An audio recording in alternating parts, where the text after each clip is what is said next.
سلامونه ستړي مشئ دا ویډیو د کمپیوټر ساينس او په خاص ډول د سافټویر انجینرانو لپاره ده. ډېری ملګرو پوښتنه کړې وه چې له کوم ځای نه موږ کولی شو چې دغه د ویب ډیولپمنټ یا نور چې کوم پروګرامینګ لینګویجز دا د کوم ځای نه زده کولی شو. ګورئ اول خو ډېر زیات ریسورسز شته ده، ډېر ځایونه شته ده چې تاسې هغې ځای نه زده کولی شئ. لومړی خو بهتره دا ده چې کوم ځایونو کې تاسې اوسیږئ نږدې کوم کورس وګورئ چې هلته تاسو ته بهتره درس درکول کیږي. که کابل کې یاستئ دلته هم ډېر زیات کورسونه شته ده چې فقط د ډیولپمنټ پروګرامینګ همداسې د کمپیوټر ساینس چې کوم درسونه دي هغه تدریس کیږي، یا نورو ولایتونو کې هم ځینې شته دي چې هغوی دغه برخې تدریس کوي. خو که چېرته بیا هم تاسې ووایئ چې زه په کور کې زده کړه کوم، نو کور کې د زده کړې لپاره یوټیوب چینل بهترین ځای ده.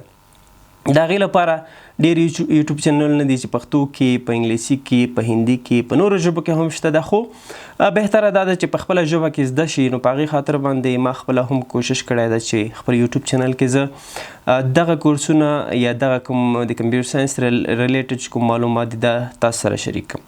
نو په دې ویډیو کې زما هدف دا دی چې تاسو ته داسې یو ویب سایټ، داسې یو پلیټفارم در وښیم چې هغې نه تاسې کولی شئ چې که ویډیو هم ونه ګورئ تاسې کولی شئ تیوري هغلته زده کوئ، لومړی بیا پریکټس کوئ، او همچنان بیا وروسته کولی شئ تاسې د یوټیوب یا د نورو ځایونو څخه زده کړئ شئ. هغه څه شی دی هغه W3 سکول ده. W3 سکول داسې یو پلیټفارم، داسې یو ویب سایټ دی چې هغې نه ما خپله زده کړه کړې. که موږ ووایو چې د ډیولپمنټ لپاره، د ویب ډیولپمنټ لپاره هغه بیسیک د سټارټ نه HTML نه موږ شروع کوو. HTML د CSS د جاوا سکرپټ د همداسې نور ډېرې ایډوانس لینګویجز دي، هغه ټولې په دې کې شته ده. خوبي دا ده چې هلته تاسو ته د پریکټس لپاره ځای درکړی ده چې هره برخه تاسو ته هلته ښودل شوې ده، تدریس شوې ده. هغلته بیا تاسو ته ویلی دي چې تاسې دا اوس پریکټس کوئ. نو تاسو څه کوئ چې هغه برخه هم زده کړه، هغه بیا څه کوئ آنلاین یې هماغه ځای کې تاسو څه کوئ پریکټس کوئ. چې پریکټس هم کړه ورسره څنګ کې ښه والی دا ده چې ریزلټ یې هم تیار په بل سکرین کې به تاسو ته معلومیږي. نو د هغې لپاره ما وغوښتل چې زه تاسو ته داسې یو راهنمایي ویډیو جوړه کړم چې تاسې څنګه دا کورس پیدا کولی شئ، څنګه دغه خپله پکې عملي کار کولی شي، د کوم ځای نه یې باید شروع کړئ. نو په هغې خاطر باندې زه وایم چې راځئ د کمپیوټر سکرین ته او دلته به تاسو ته عملي در وښیم.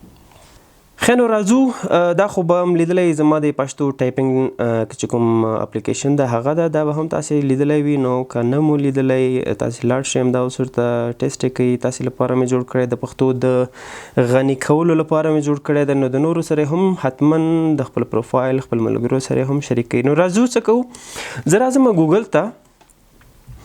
تاسې کولی شئ ډایرکټ W3school.com ولیکئ، خو بیا هم زه تاسو ته ښیم چې لنډه لاره یې دا ده. که تلیفون کې یاستئ تاسې هم کولی شئ چې را پیدا یې کړئ، او که چېرته کمپیوټر کې یاستئ تاسې کمپیوټر ساینس وایئ نو حتما د کمپیوټر نه به استفاده کوئ. څه وکړئ، ولیکئ چې W3 schools انټر یې کړئ.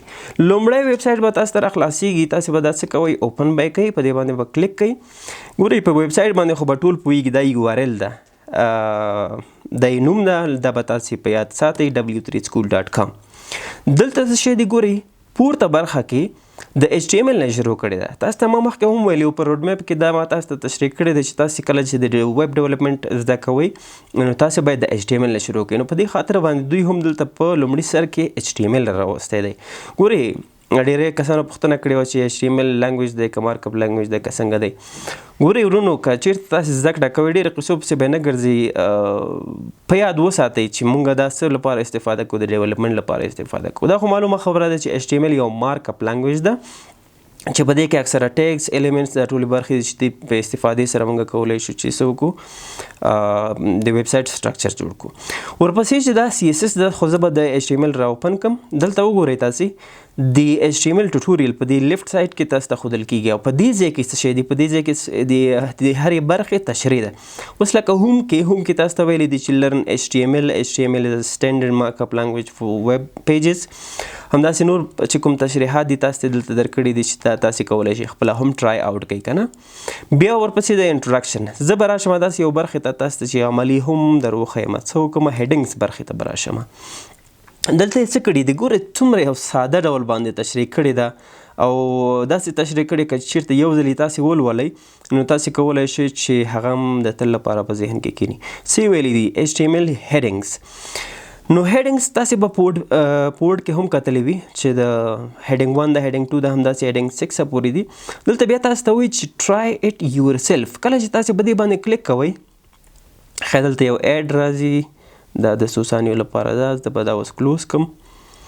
دلته اوس څه شی دی دا تیار داسې د ایډیټینګ لپاره دلته تیار د کوډ لیکلو لپاره تاسو ته یو ټول درکړی ده. څه کوئ تاسې مثلا زه ورته وایم چې د دې په ځای باندې زه لیکم آسان typing.com. اوس که چېرته دا زه رن کړم دلته څه لیکل کېږي آسان typing.com لیکل کېږي. یا زه دلته لیکم چې مثلا خالد دانشیار.com. دلته اوس که دا رن کړم دلته څه دي دا همغسې ښودل کېږي. نو دا ډېرې خوبي لري چې دلته تیار تاسې لیکئ او ورسره څنګ کې دلته تاسو ته ریزلټ هم ښودل کېږي. اوس تاسې هیډینګ 1 هیډینګ 2 چې دی هیډینګ 6 پورې دا ټول تاسې زده کړه. نو له دې وروسته څه کوئ تاسې وایئ چې زه پیراګراف زده کوم. نو د پیراګراف لپاره ټیګ موږ لرو چې پی ده. نو دلته مې هدف دا دی چې تاسو څنګه زده کولی شئ هر یو برخه چې تاسو زده کوئ بیا دلته کلیک کوئ ورباندې چې ټرای اټ یور سیلف. نو بیا څه کوئ تاسې هلته عملي په دې کې کار کوئ. له دې وروسته بیا څه شی دی سی اس اس ده. سی اس اس هم د ډیزاین لپاره موږ ټول ده چې دا موږ څه کوو د ډیزاین په خاطر باندې استفاده کوو. نو بیا ورپسې څه شی دی جاوا سکرپټ دی چې جاوا سکرپټ هم تاسې په همدې رقم ته د هر یو لیکچر یې تر اخره پورې زده کوئ او پریکټس کوئ همداسې مخ ته ځئ. بیا ورپسې اس کیو ایل دی کوم چې د ډیټابیس لپاره موږ کاروو. دې کې هم ټول درسونه موجود دي پکې. هر یو درس کې بیا دلته تشریح ورکړې ده ټول ډیټیل پکې شته ده. بیا تاسو ته ویلي دي چې تاسې کولی شئ چې خپله کار وکړئ. بل پکې څه شی دی پایتان ده جاوا ده پی ایچ پي ده همداسې دلته لیکلي دي چې هاو ټو کې بیا دوی داسې برخې اچولي دي چې دغه یو کار څنګه کولی شو. همداسې پکې دوی خپل یو فریم ورک جوړ کړی w3.css په نوم باندې ده چې د سی اس اس یو فریم ورک ده. خو نن سبا ډېری کسان چې د بوټ سټریپ او د ټیلوینډ نه استفاده کوي. همداسې سی لینګویج ده سی پلس پلس لینګویج د سی شارپ د تاسې زده کولی شي. بیا چې د فریم ورکونو ته راځي مثلا د بوټ سټریپ د ریاکټ د همداسې نور ډېر زیات دي. خو که هم پیج ته موږ بیرته راوګرځو دلته لاندې برخې ته راشو د ایچ ټي ایم ایل نه ګورئ شروع ده چې لرن ایچ ټي ایم ایل ویډیو ټوټوریل کې بیا دوی په پیسو باندې ورکوي او سرټیفیکیټ هم دوی په پیسو باندې ورکوي. نو لاندې همداسې سی اس اس ده سی اس اس نه جاوا سکرپټ دی پایتان ده بس راځئ مخ ته دلته ټول لینګویجز چې کوم دي هغه یې دلته تاسو ته په هوم پیج کې مکمل ښودلی دي.